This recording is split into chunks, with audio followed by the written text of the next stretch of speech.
Hey, welcome to NewsOK TV. Remember her? I'm Dave Morris alongside Angie Bruss. It's Monday, September 17th, 2012. I'm back. Welcome back. I'm so excited to be back. Yeah, it's great. Off the planes and trains of Spain. Yes. Oh, wow. Spain is crazy. It's very beautiful. The culture and the arts there are awesome. Well, welcome back. We're glad to have you back behind the camera here. Yes, I'm glad to be back. Front of the camera, I guess. Yeah. All right, Oklahoma State defeated Louisiana Lafayette on Saturday in Stillwater. That final score, 65-24 Cowboys. The Pokes played most of the game with backup quarterback J.W. Walsh. Walsh was called in after Wes Lunt injured his knee on the sixth play of the game. As soon as I saw him kind of grabbing his knee, I immediately felt bad for him, but at the same time, got to go out there and play, and so I immediately got my mind right and ready to play. And the team was great with me. They were just slapping my hand, slapping my head, telling me, hey, we're not about to skip a beat. We're about to run the offense, and we're gonna go score and do what we do. And there were some amazing plays during OSU's matchup against the Raging Cajuns. You can choose your favorite play on NewsOK.com. It's part of our weekly series, The Quest, hosted by Damon Fontenot. Get the final results on Thursday. Well, the Sooners were off this past weekend, but the Crimson and Cream are preparing for their game against Kansas State on September 22nd. The Wildcats are coming off a closer than expected game against North Texas. The Oklahoman sports team looks at 5 factors that could favor the Sooners in the upcoming matchup and 5 factors that could prevent a win in Norman. You can find the article online and in today's Oklahoman.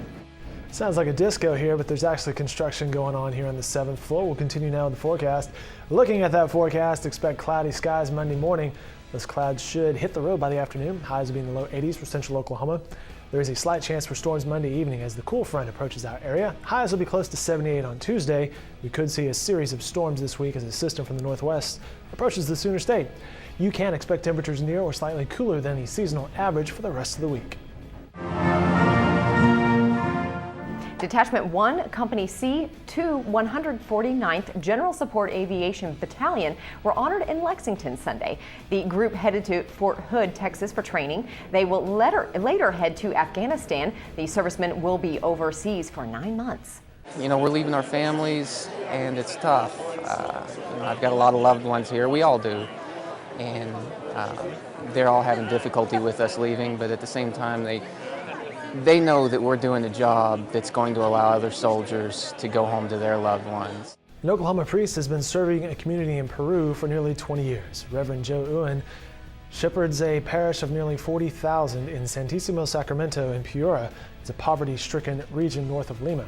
Since his time in Peru, he's built 28 chapels and churches in the area, and he recruits priests to celebrate Mass at various locations.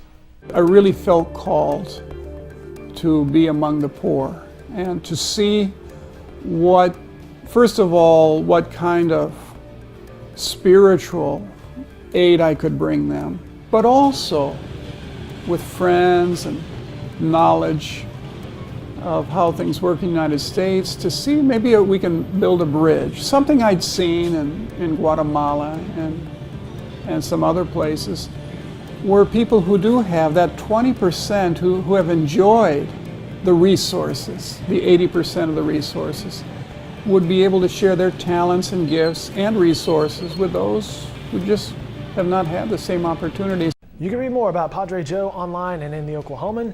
I went down to Peru last month to shoot that. The story and the video are now online. Yeah, that's great. And obviously, it was a mission trip, so it was a good cause. And it's amazing the poverty down there, and you saw some poverty in Spain as well, I would imagine. So any sort of help that goes there makes a big difference, more than you would think. Yeah. So I spent 2 weeks in Peru. You spent 2 weeks in Spain. I know. We're all over the world. Now, what'd you get into? Let's talk about it. Oh man, well, Spain, I got pickpocketed. That was the only bad thing. Cue the sad trombone. Yeah, but that was okay. We were able to overcome that. Like on a train? No, on the subway. On the subway. Of course. Yikes. Of course. But I'm guessing the food was fabulous and the artwork was pretty cool. The tapas are big over there, and they call them pinchos in the northern part, like where San Sebastian and Bilbao, where we went. Anyway, so that was wonderful, and it's incredible. The lifestyle is so different because the people stay up very late. You'll see families stay up till 11:30 p.m., midnight, families with kids, and a lot of the regular working people. They stay up to 1 a.m. and then they work late, take a siesta in the afternoon, and then work again in early evening. It's an interesting lifestyle, very different, but it was fun. Maybe we should implement these siestas around here. The Opubco siesta hour. I know. I don't know, from 1 to 3. Something. That would be awesome. I think our producer's all about that. She's back there going, yeah. It's like, yeah, bring it on. Yeah. Anyway, so it was a blast, but I'm glad to be back. Well, it's good to have you back. Yeah, We're glad you're thank you. here. All right, all these stories, videos, and headlines can be found today on NewsOK.com. See ya.